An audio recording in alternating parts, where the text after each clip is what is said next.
돈보스코 신부님이 계십니다. 성인이죠. 사실은 요한 보스코가 이름인데 돈이라는 것은 신부님을 말하죠. 그래서 보스코 신부님 이렇게 불리웁니다. 이태리의 성인이신데 이분은 살레시오 수도회를 설립하시고 오라토리오를 만드십니다. 청소년들을 모아서 교육을 시키고 또 그들에게 삶의 자리를 제공해 줬던 분이에요. 당시 사회가 너무나 안 좋아서, 사회적 상황이 안 좋아서 많은 청소년들이 불황하로 거리를 떠돌고 있었습니다. 그런데 신부님은 그들을 모아서 교육도 시키고 또 그들에게 삶의 자리도 제공하면서, 그러니까 집이 없는 고아들 뿐만 아니라 집이 있지만 가난한 청소년들이 와서 함께 어울려서 교육을 받던 그런 곳이었어요. 그런데 어느 날 신부님께서 멀리 출장을 가셨는데 카를로라는 한 소년이 갑자기 임종을 맞이하게 돼요. 옆에 있는 친구들과 부모들까지 모여서 마지막 임종을 맞이하니까 슬피 울고 있었습니다. 신부님을 애타게 찾았지만 신부님은 멀리 계셨거든요. 신부님이 저녁에 도착을 했을 때 이미 숨이 끊어진 지 거의 하루 가까이 지난 상태였습니다. 하얀 천으로 소년을 덮어놨는데 신부님도 마음이 무너지는 슬픔을 느끼니까 시신 앞에 엎드려서 그의 영혼을 위해서 기도를 하는데 갑자기 가슴에 뜨거운 느낌이 들고 신부님의 입이 열리면서 일어나라 일어나라 라고 2번을 외쳤어요. 그랬더니 갑자기 소년의 가슴에 미동이 일더니 벌떡 일어납니다. 주변의 사람들은 깜짝 놀랐죠. 죽은 줄 알았는데 분명히 숨이 멎었거든요. 그런데 그렇게 일어나니까 깜짝 놀랍니다. 소년이 신부님에게 이야기해요. 신부님, 정말 저를 불러주셔서 감사합니다. 방금 전에 마귀들이 저를 지옥으로 끌고 가려고 하는데 신부님이 부르셔서 제가 일어났습니다.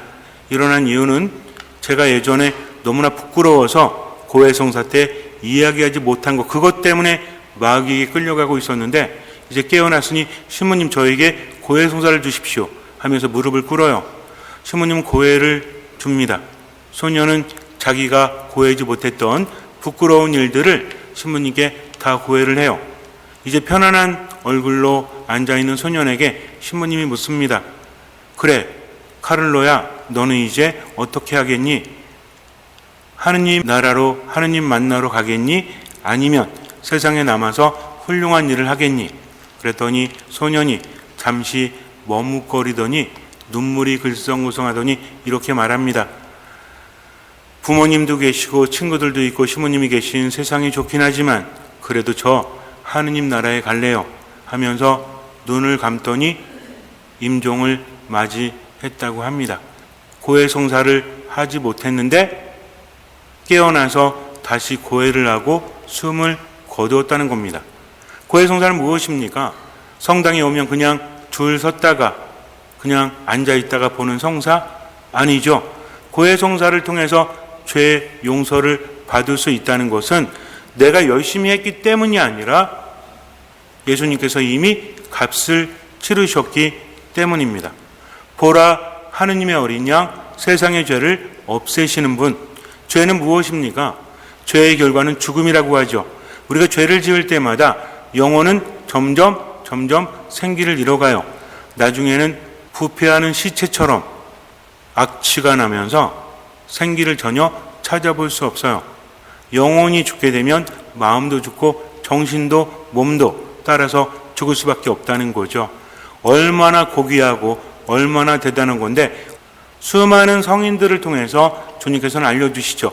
고해성사라는 것은 정말 중요합니다. 내 영혼의 때를 씻을 수 있는 죄에 물들어가는 것을 회복시켜주는 성사라는 거죠. 그래서 뭐라고 하죠? 고해성사는 치유의 성사라고 합니다.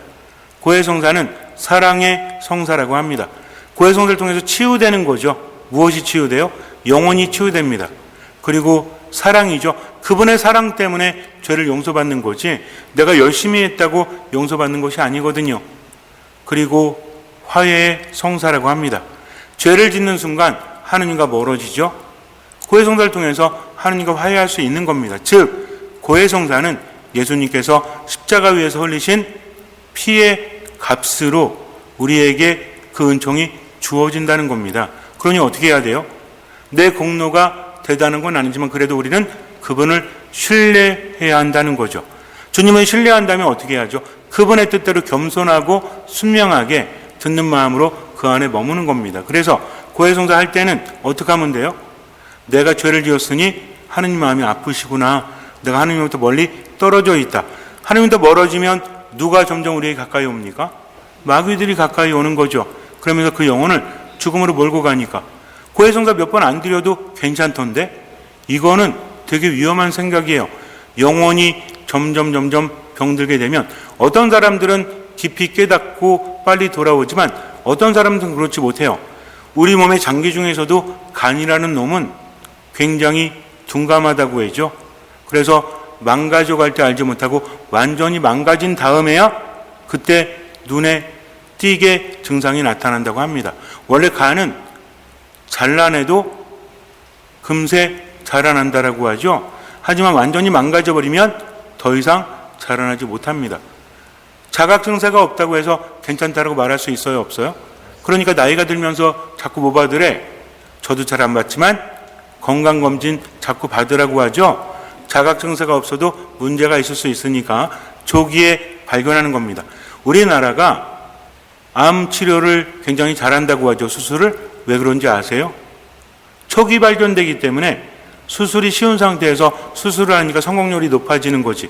근데 외국에서는 우리나라처럼 건강검진 제도가 발달하지 않고 사람들이 잘 안 받으려고 하니까 초기에 진단이 안 되는 겁니다. 그러니까 어떤 의료 기술이 발전한 것도 있지만 사람들이 빨리빨리 발견하니까 뭐가 높다?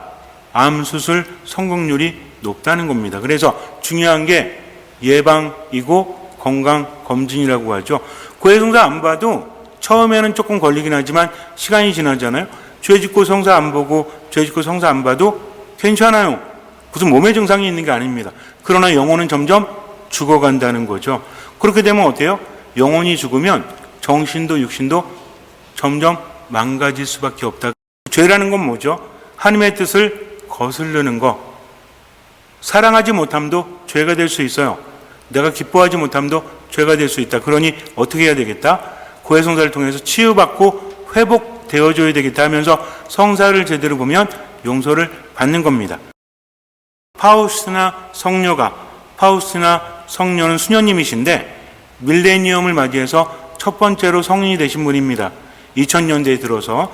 근데 이분이 1931년부터 1938년까지 예수님이 발현하셔서 말씀을 적고 널리 알리라고 하는데 파우스트라는 말을 들으면 잘 모르겠죠. 파우스트라는 것이 라틴어로 복된, 축복을 받은 이런 뜻입니다. 그래서 보통 수녀원에 가면 수도명을 받죠. 마리아 파우스티나. 그래서 여성형 명사예요. 파우스트의 축복을 받은 사람, 이런 이름을 가지고 수님이 살아갔는데 이분은 어릴 때 너무너무 가난해서 초등학교 2년 좀 넘고 3년 좀 안 되는 시간 동안 교육을 받았을 뿐 교육을 받지 못했다고 합니다. 집안일을 위해서 파출부, 가정부 이런 걸로 10대 초반부터 일을 했다고 해요. 그러다가 수녀원에 가려고 했지만 돈이 없잖아요. 당시에는 수녀원에 가더라도 지참금이 필요합니다. 워낙 가난한 시대였기 때문에 수도복이라든지 기본적인 거 처음에 살 수 있는 것들은 준비를 해야 되는데 없는 거야. 더군다나 교육도 제대로 받지 못했으니 수녀원에서 환영하지 않습니다. 그래서 파출부 일을 하면서 지참금을 마련해서 수녀원에 들어가게 돼요. 이것도 예수님의 환시를 통해서 그렇게 한 거거든요. 수녀원에 들어갔는데 배운 게 없잖아요. 허드렛 일을 하면서 또 노동을 하면서 수녀로서 살아갑니다. 이게 나쁜 건 아니죠. 왜? 수녀님들은 각자의 역할이 있잖아요. 배움이 많은 분들은 거기에 맞는 일을 하고 그렇지 않은 분들은 그런 일을 합니다. 그러다가 예수님의 환시, 예수님께서 나타나셔가지고 이렇게 말씀하십니다. 그림을 그려라. 1931년에 이 그림이 수녀원 성당에 먼저 걸리고 또 전 세계 많은 성당에 퍼지도록 해라. 이 그림을 보는 사람은 은총을 많이 받는다. 지옥을 피하게 될 거다. 구원을 받을 거다. 이런 말씀을 하십니다. 그렇다고 해서 그림 그려놓고 본다고 해서 그것만으로 구원을 받는다는 게 아니라 예수님께서는 여러 가지 말씀을 하십니다. 그러면서 뭐라고 하냐면 하느님의 자비를 구하는 기도를 해라. 매일 오후 3시가 되면 그 기도를 해라 라고 시간까지 정확하게 알려주십니다. 또 이렇게 말씀을 하십니다. 부활 2주를 하느님 자비의 주일로 봉헌해라 라고 말씀을 하셨어요. 근데 수녀님은 이런 말씀을 들으면서도 제가 보잘것없는 일개 수녀인데 어떻게 그런 일 할 수 있겠습니까? 신부님도 아니고 주교님도 아니고 또 수도원 장상도 아니고 어떻게 그런 일 할 수 있죠? 라고 했는데 그 수녀님의 영적 지도 신부님, 보통 수도자들은 고해성사를 보고 이런 신부님이 있거든요. 영성지도에 신부님이 있습니다. 신부님한테 이런 얘기를 다 하는 거지. 그러니까 고해성사 볼 때 수도자들이나 사제, 저도 마찬가지입니다. 그냥 뭐 주의를 어겼습니다, 뭐 거짓말했습니다 이렇게 보는 게 아니라 내 삶에 대해서 내가 생각으로 어떤 죄를 졌는지 또 어떤 체험을 했는지 이런 것도 이야기합니다. 왜 거기에 대한 분별을 해야 되니까. 그래서 신부님이 그런 게 있으면 기도하면서 생각을 하지 말라고 하면 멈춰야 되는 거예요. 이게 중요합니다. 가톨릭 신앙에서는 뭐가 중요해요? 겸손과 순명이 중요하죠. 아무리 좋은 것도 하지 말라고 하면 안 해야 되는 거예요. 아무리 좋은 것도 멈추라고 하면 멈출 수 있어야 되는 겁니다. 그래서 수녀님이 신부님께 얘기를 했더니 신부님이 그것을 받아 적어라 라고 말합니다. 그래서 계속 적어요. 선종할 때까지. 이 수녀님이 공교롭게도 33세 삶을 마감하게 됩니다. 선종하게 되시는 거죠. 33 그러면 보통 예수님의 나이라고 하죠. 상징성이 있는 겁니다. 예수님과 함께 살다가 축복 속에 살았는데 사실은 이 수녀님에 대해서 주변에서 별로 안 좋게 생각을 했어요. 이건 정신적으로 문제가 있는 거다. 어떻게 그런 일이 있을 수 있을까 그랬는데 수녀님은 배운도 없잖아요. 그냥 예수님이 받아 적은 대로 적으라고 하시는 대로 받아 적은 겁니다. 근데 거기에 수녀님의 묵상도 함께 적혀 있던 거죠. 어떤 건 철자가 틀리고 뒤죽박죽 돼 있던 겁니다. 그런데 신부님이 볼 때는 이게 보통 내용이 아닌 거예요. 신부님은 많이 배우신 분이잖아요. 또 신학을 아시는 분이고 그러니까 계속 받아 적으라고 해가지고 38년까지 그러니까 31년부터 38년까지면 한 7년 넘게 그렇게 기록을 해 두었습니다. 너무나 내용이 좋았어요. 2차 대전이 일어나가지고 사람들이 힘들어할 때 이 메시지가 전파되게 되는데 어쨌든지 간에 그 나중에 성인 품에 오르게 되죠. 왜냐하면 수녀님이 적은 글을 봤더니 우여곡절이 있습니다. 제가 어제는 자세하게 설명을 했지만 오늘은 조금 다른 방향으로 말씀을 드리기 때문에 설명 안 드리면 어쨌든 이 수녀님 파우스티나 수녀님인데 우리는 이 수녀님을 알아요. 많이. 수녀님 모르더라도 여러분들 가정에 자비의 예수님상 아십니까? 예수님이 한 손은 강복하듯 이렇게 계시고 한 손은 가슴에 대고 붉은 빛과 흰 빛이 나오고 있죠. 밑에 뭐라고 써 있죠? 예수님 당신께 의탁하나이다. 이 성화를 만들 때는 어떤 나라 말이든지 꼭 이것만 써야 됩니다. 예수님 당신께 의탁하나이다. 누구에게? 예수님에게. 우리에게 너무나 당연히 느껴지지만 이거 굉장히 중요한 거거든요. 예수님께 의탁한다. 온전히 의탁한다. 이게 중요한 겁니다. 그래서 예수님께서 그렇게 말씀하셨죠. 그래서 우리가 묵주기도와 더불어서 자비의 기도 많이 하죠. 오후 3시에 공식적인 기도입니다. 그래서 묵주를 가지고 그 기도를 할 수 있죠. 묵주기도와 더불어서 자비의 기도는 굉장히 좋은 기도예요. 그래서 그 기도를 하면서 기도의 내용은 우리 교회 미사경본이 있죠. 전례에 쓰이는 용어들로 쓰여져 있기 때문에 엄청나게 좋은 기도입니다. 그래서 기도 어떤 기도를 하면 좋습니까? 라고 여러분들이 물으시면 제가 3가지를 추천드리는데 첫 번째는 묵주기도입니다. 묵주기도도 제대로 알고 해야 돼요. 그 다음에 하느님 자비의 기도 오후 3시에 하죠. 오후 3시에 합니다. 정해져 있는 거 시간이. 그 다음에 성무일도. 성무일도도 굉장히 좋거든요. 왜냐하면 말씀으로 기도가 돼서 사제나 수도자들은 의무로 기도합니다. 일반 신자들은 이 기도 내용이 되게 풍성한데 옛날에는 책이 비쌌어. 저 신학생 때도 이거 4권 뭐 이렇게 살려면은 되게 비쌌거든요. 요즘엔 세상이 좋아져가지고 어디 있어요? 어플에 있어. 그러니까 얼마나 좋은지 몰라. 기도가 풍성해집니다. 그래서 혹시나 신부님 무슨 기도해야 됩니까? 라고 하면 여러분이 묵주기도, 하느님 자비의 기도, 그 다음에 성무일도 추천해 드리니까 한번 해보시면 좋고 굿뉴스 게시판에 가면 하느님 자비의 기도 하는 순서가 나와 있으니까 묵주 가지고 그렇게 하시면 되는데 또 집에 혹시 자비 예수님 상 있으신 분, 이 그림을 보고 이 기도를 하는 사람들은 특히 마지막 임종 때에 승리할 것이다. 누구에게? 마귀에게 승리할 것이다 라고 우리에게 전해지고 있습니다. 그래서 우리 가톨릭 교회에는 많은 보아들이 있거든요. 좀 아셨으면 좋겠어요. 자비의 기도 한번 찾아보시고 해보시면 좋습니다. 아시겠죠?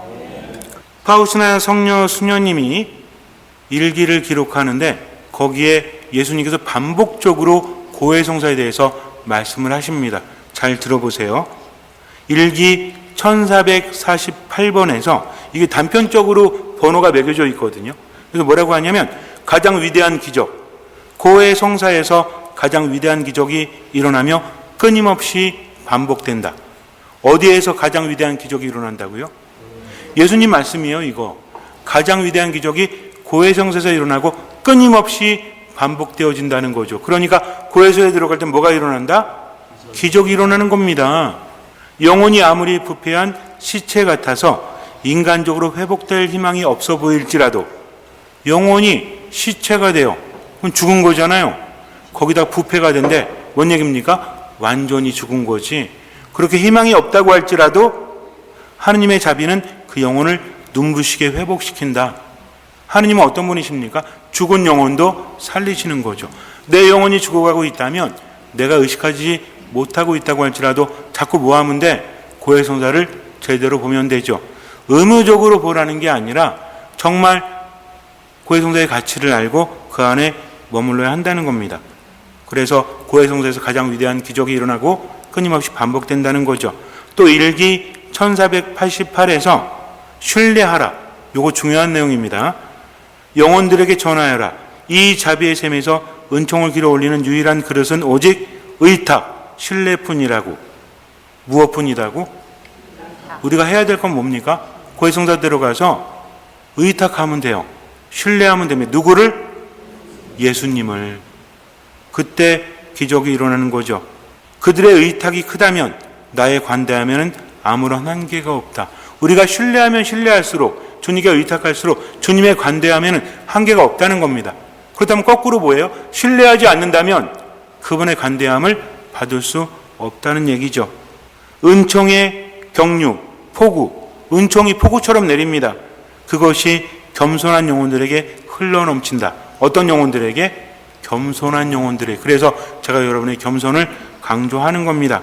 교만한 자들은 언제나 가난과 비참함 속에 머물러 있는데 이는 나의 은총이 그들을 외면하고 겸손한 영혼들에게 향하기 때문이다. 즉 주님의 은총이 교만한 자들을 외면해요.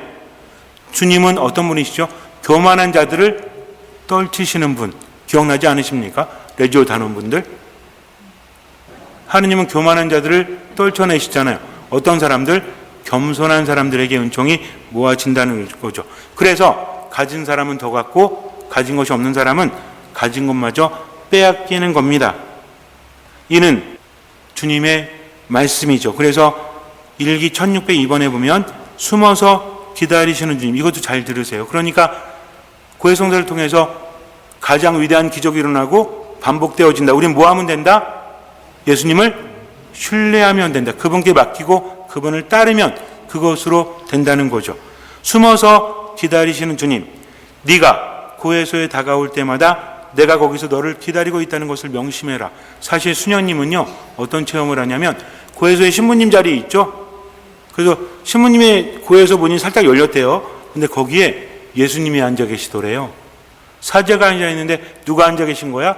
예수님이 앉아 계신 거지. 그리고 미사 때도 사제가 미사하는데 뒤에 누가?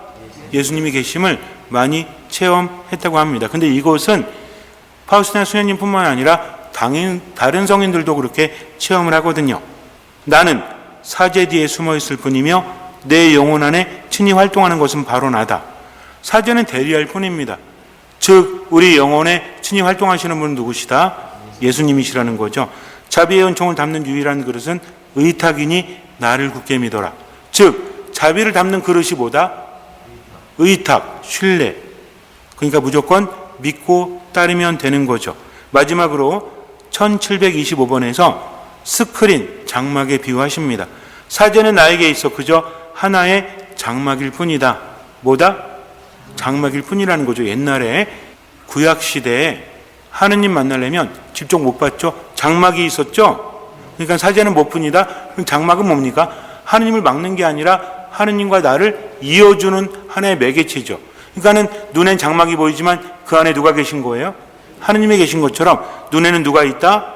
사제가 있지만 그 하나의 장막일 뿐이다. 그래서 얼굴이 사제인 것은 상관하지 말고 내가 직접 네 영혼에 활동한다는 사실만을 믿고 고백하여라. 여러분들이 고해성대 들어오시면 제가 앉아있죠? 근데 제 안에 누가? 예수님께서 성사를 통해서 여러분에게 은총을 주시는 겁니다. 그러니 고해성사 어떻게 해야 돼요? 그렇다고 매주 와가지고 맨날 보라는 게 아니라 성찰을 하고 혹시 마음에 걸리는 게 있다면 봐야 되는데 어떤 자세로? 겸손. 하느님을 신뢰. 겸손은 뭡니까? 그냥 나를 무조건 낮추는 게 아니라 그분을 신뢰하니까 나를 낮추고 따르는 거죠. 겸손이 목적이 아니에요. 겸손은 뭡니까? 주님을 신뢰합니다. 그러니 당신 말씀대로 제가 따르겠습니다.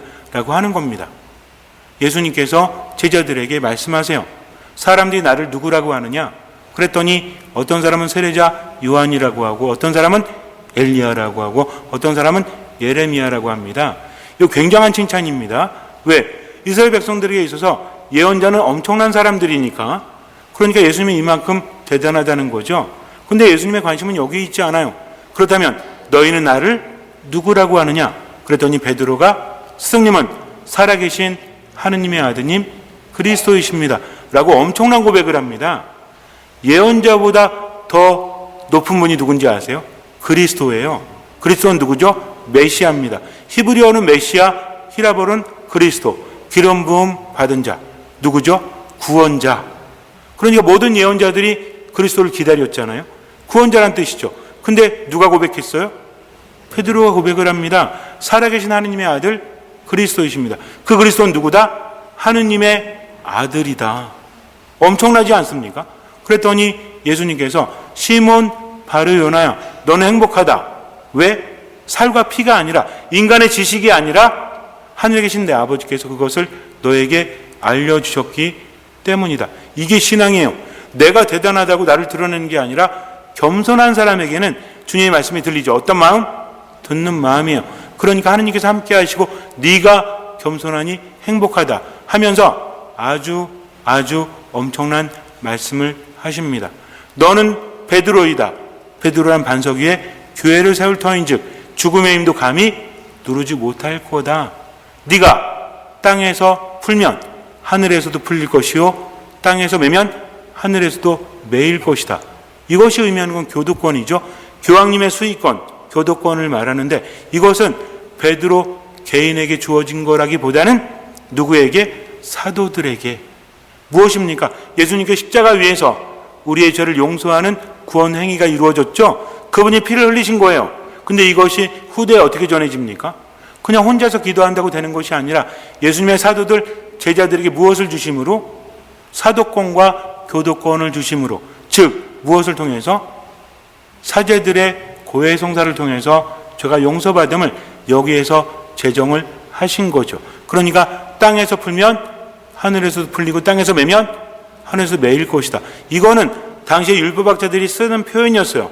어떤 게 그거였냐면 열쇠. 열쇠는 뭡니까? 열쇠라는 것은 뭔가 여는 거죠. 여는 건 뭐죠? 이 율법이 맞다.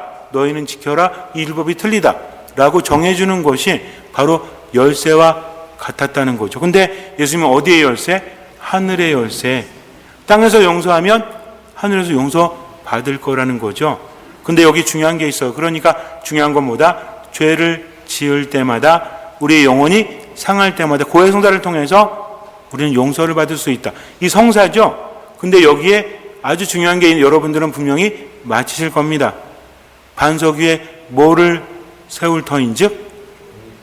교회를 세울 터인즉 죽음의 힘도 누르지 못할 거다. 여기서 교회가 뭔지 아세요? 건물을 말하는 게 아닙니다. 원래는 반석 위에 건물을 세운다고 말해야 맞는데 예수님의 말씀은 에클레시아, 교회. 교회가 뭐예요? 교회는 믿는 이들의 모임이에요. 건물이 아니라 어떤 사람들의 모임? 믿는 이들의 모임. 누구의 모임? 믿는 이들의 모임. 누구의 모임? 믿는 이들의 모임. 신뢰하는 이들. 누굴? 예수님을 신뢰하는 이들, 예수님은 주님이시다. 내가 성사를 보면 용서받을 거다. 내가 성체를 모시면 그 힘으로 살 거다 하면서 뭐하는 사람들? 믿음이 있는 사람들. 그런데요, 성당에 나온다고 할지라도 뭐가 없다면, 믿음이 없다면, 신뢰하지 않는다면 그 사람에게는 은총이 전해지지 않는다는 것을 알아야 됩니다. 건물은 없어질지 몰라요. 그러나 어떤 사람들? 반석 위에 세워진 교회에는 어떤 사람들?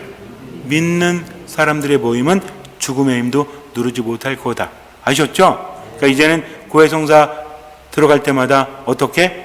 이 고해성사를 통해서 뭐가 일어난다? 가장 위대한 기적이 일어난다. 그러니까 어떤 마음으로? 듣는 마음, 겸손한 마음으로 가서 어떻게 하면 돼요? 의탁하면 돼. 누구에게? 예수님께. 내가 받은 죄는 예수님의 공로로 다 사해지는구나 하면서 감사하는 마음, 이런 마음으로 가야지. 부담스러운데 자꾸 성사 보라고 그러니까 들어갈까 말까 하다가 들어왔어. 귀찮아가지고 성사 본 지 한 몇 달 됐을까나? 사는 게 뭐 다 죄죠 뭐. 그냥 들어오기 싫은 게 역력해. 그러면 됩니까 안 됩니까? 주님 감사합니다.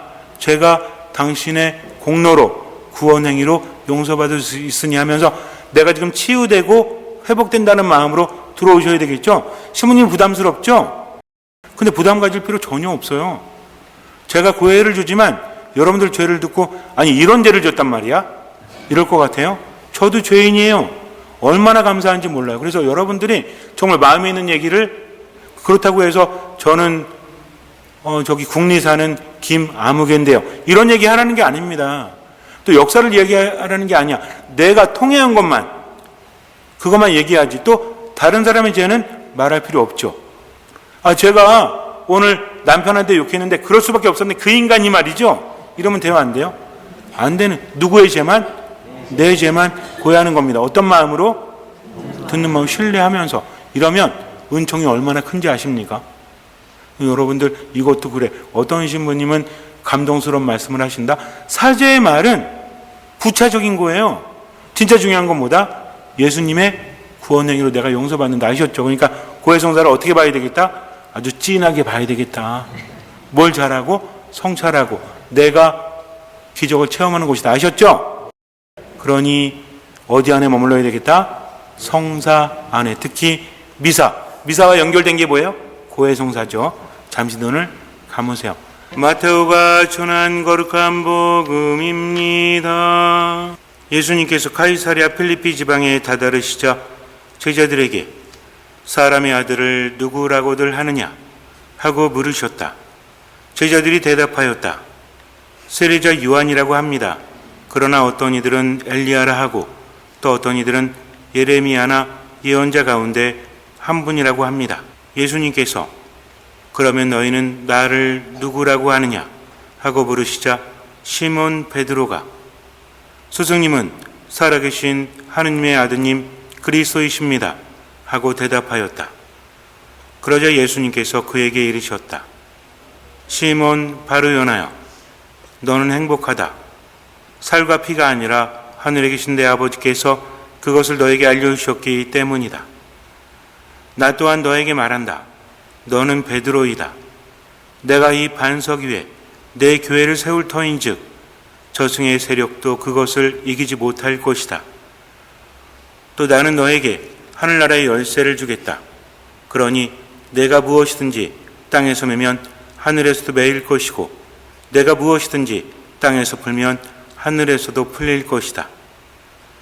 그런 다음 제자들에게 당신이 그리스도라는 것을 아무에게도 말하지 말라고 분부하셨다. 고해성사 매우 중요합니다. 내 영혼이 상할 때마다 고해성사를 통해서 주님 안에 머물고 은총 많이 받으세요. 중요한 건 뭐죠? 그분에 대한 신뢰죠. 신뢰는 어디서 생깁니까? 그냥 생기는 게 아니죠. 믿음은 어디서 생겨요? 믿음은 들음에서 오고 들음은 그리스도의 말씀으로 이루어져 있으니 성경 자주 읽고 묵상하세요. 힘들면 그날 독서하고 복음만큼이라도 3번 이상 읽고 묵상하고 하느님 안에 머무세요. 주님께서는 그 믿음을 보시고 우리 삶에 놀라운 기적을 일으켜 주실 것입니다. 아멘.